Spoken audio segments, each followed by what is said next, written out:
ಎಲ್ಲರಿಗೂ ನಮಸ್ಕಾರ. ಇವತ್ತು ಅಲಸಂದಿ ಬೇಳೆ ವಡೆ ಮಾಡೋದನ್ನು ನೋಡೋಣ.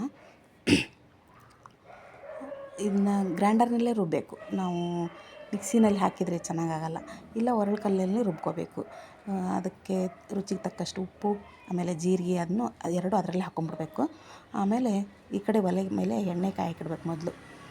ಯಾಕಂದರೆ ಅದು ನೊರೆ ನೊರೆ ಬರ್ತಾ ಇರುತ್ತೆ, ಅದು ರುಬ್ಬಬೇಕಾದ್ರೆ ಅದು ಬೇಗ ನೊರೆ ನೊರೆ ಬಂದುಬಿಡುತ್ತೆ. ಅದಕ್ಕೆ ಅದು ನೊರೆ ನೊರೆ ಇದ್ದಾಗಲೇ ವಡೆ ಮಾಡಿಬಿಡ್ಬೇಕು ನಾವು. ಅದಕ್ಕೋಸ್ಕರ ಮೊದಲೇ ಎಣ್ಣೆ ಕಾಯಕ್ಕಿಡಬೇಕು.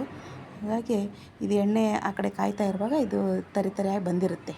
ಅಂದರೆ ಈ ಥರ ತರಿ ತರಿಯಾಗಿರಬೇಕದು. ಆವಾಗ ನಾವು ಅದನ್ನು ತೊಗೊಂಬಿಡ್ಬೇಕು.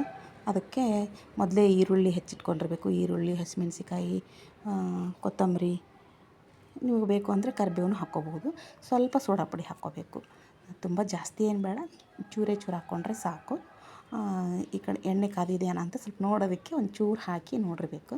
ಒಂದು ಬಟ್ಲು, ಜಾಮೂನ್ ಬಟ್ಟೆ ಇರ್ತದಲ್ಲ, ಆ ಸೈಜಿಂದ ಒಂದು ಬಟ್ಲು ತೊಗೊಂಡು ಅದಕ್ಕೆ ಒಂದು ಬಟ್ಟೆ ಹಾಕ್ಕೊಂಬಿಡ್ಬೇಕು. ನಾನು ರೊಟ್ಟಿಗೆ ನೀರು ಹಚ್ಚೋ ಬಟ್ಟೆ ತೊಗೊಂಡು ಅದ್ರ ಮೇಲೆ ಮಾಡ್ಕೋತೀನಿ ಅದನ್ನು ಆ ಥರ ಪಟ್ಟಂತ ಒಗೆದೇ ಮಾಡಬೇಕು, ಅಂದರೆ ಚೆನ್ನಾಗಿರುತ್ತೆ. ಯಾಕಂದರೆ ಅದು ಈ ಉದ್ದಿನ ವಡೆ ಥರ ಈ ಥರ ಕೈಯಿಂದ ಎಲ್ಲ ನೀಟಾಗಿ ಮಾಡಿ ಇದನ್ನು ಮಾಡಬಾರ್ದು. ಹಂಗೆ ಮಾಡಿದರೆ ಅದು ಅಷ್ಟಿದು ಬರೋಲ್ಲ. ಇದು ಹಂಗೆ ಪಟ್ಟಂತ ಒಗೆದ್ರೆ ಮಾತ್ರ ಗರಿ ಗರಿಯಾಗಿ ತುಂಬ ಚೆನ್ನಾಗಿ ಬರುತ್ತೆ ಅದು ತಿನ್ನೋದಕ್ಕೆ.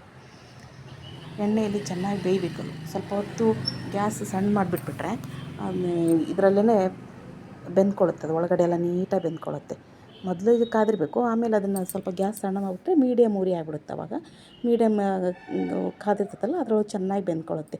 ಈ ಥರ ಜರಡಿನ ಅದ್ರ ಮೇಲಿಟ್ಟು, ಜಾಲಿ ಚೌಟಿ ಅದ್ರ ಮೇಲಿಟ್ಟು ಈ ಥರ ಇದನ್ನು ಮಾಡಿದಾಗ, ಪ್ರೆಸ್ ಮಾಡಿದಾಗ ಅದು ಒಳಗಡೆ ಎಲ್ಲ ನೀಟಾಗಿ ಬೆಂದಿರುತ್ತೆ. ತುಂಬ ಚೆನ್ನಾಗಿರುತ್ತೆ. ಒಳಗಡೆನೂ ತುಂಬ ಚೆನ್ನಾಗಿ ಗರಿ ಗರಿಯಾಗಿ ಬೆಂದಿರುತ್ತೆ.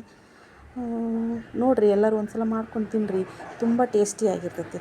ಇದು ನಾವು ತುಂಬ ಅವಾಗವಾಗ ಮಾಡ್ತಾನೇ ಇರ್ತೀವಿ. ತುಂಬ ಇಷ್ಟಪಟ್ಟು ತಿಂತಾರೆ ನಮ್ಮ ಮನೇಲಿ ಎಲ್ಲರೂ. ನೀವು ಒಂದು ಸಲ ಮಾಡಿ ನೋಡ್ರಲ್ಲ, ತುಂಬ ಚೆನ್ನಾಗಿರುತ್ತೆ. ಇದು ಜೊತೆಗೆ ಮಂಡಕ್ಕಿ, ಚೌ ಆಮೇಲೆ ಒಂದು ಉಳ್ಳಾಗಡ್ಡಿ ಹಾಕ್ಕೊಂಡು ಜೊತೆಗೆ ತಿಂದ್ರಂತೂ ಇನ್ನೂ ತುಂಬ ಚೆನ್ನಾಗಿರುತ್ತೆ. ಒಂದು ಸತಿ ಮಾಡಿ ನೋಡಿರಿ. ಹಾಗೆ ಒಂದು ಲೈಕ್ ಕೊಡಿ, ಸಬ್ಸ್ಕ್ರೈಬ್ ಮಾಡ್ಕೊಳ್ಳಿ. Thank you.